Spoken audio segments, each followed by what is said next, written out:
it is my opinion that you do not really understand the concept of banking. All the banks are broke.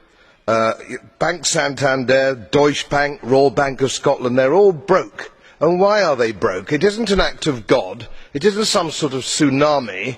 They're broke because we have a system called fractional reserve banking, which means that banks can lend money that they don't actually have. It's a criminal scandal and it's been going on for too long. To add to that problem, you have moral hazard, a very significant moral hazard from the political sphere. And most of the problem starts in politics and central banks, which are part of the same political system.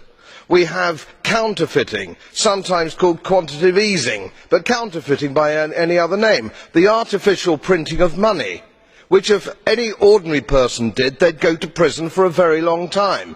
And yet governments and central banks do it all the time. Central banks repress the amount of interest that rates are, so we don't have the real cost of money. And yet we blame the real retail banks for manipulating LIBOR.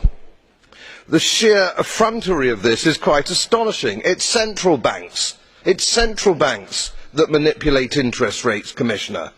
And plus, underneath all this, we talk loosely, in a rather cavalier fashion, do we not, about deposit guarantees.